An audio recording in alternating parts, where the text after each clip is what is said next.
మొన్న గురువారం August 15 independence day holiday రోజు రిలీజ్ అయిన హిందీ సినిమా స్త్రీ 2 రిలీజ్ అయిన మొదటి రోజు అద్భుతమైన కలెక్షన్స్తో రికార్డు పెట్టి 83 కోట్ల గ్రాస్తో మొదటి రోజు.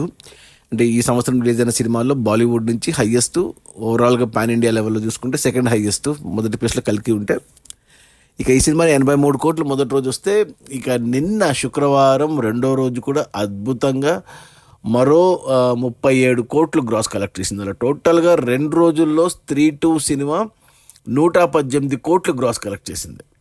ఇక అందులో అంటే జిఎస్టీ తీసేస్తే నెట్ కలెక్షన్స్ వచ్చేసి, హిందీలో నెట్ కలెక్షన్స్ చూస్తారు, నెట్ కలెక్షన్స్ వచ్చేసి 87 కోట్లు ఉంది. అంటే ఈ సినిమా బడ్జెట్ 60 కోట్లు అయితే 27 కోట్ల లాభాలతో సూపర్ హిట్ అయిపోయింది సినిమా. ఇక ఈరోజు శనివారం వీకెండ్, రేపు ఆదివారం, ఈ 2 రోజుల్లో సినిమా ఈజీగా 150 కోట్ల గ్రాస్ ఈరోజు శనివారంతో అయిపోతుంది. రేపు ఆదివారంతో 200 దగ్గరగా వెళ్తుంది. నెట్ కలెక్షన్స్ కూడా 100 కోట్లు దాటిపోతే సినిమా బ్లాక్ బస్టర్ హిట్. నేను ఇంకా సినిమా చూడలేదు, తెలుగు సినిమాలు చూడడంలో బిజీ ఉన్నా, ఈ వీకెండ్లో చూస్తాను. అది మన శ్రద్ధా కపూర్, రాజ్ కుమార్ రావు, పంకజ్ త్రిపాఠిల స్త్రీ 2 రిలీజ్ అయిన మొదటి 2 రోజుల్లో పెయిడ్ ప్రీమియర్స్ కలుపుకొని 118 కోట్ల గ్రాసు. అందులో నెట్ కలెక్షన్స్ వచ్చేసి 87 కోట్లు.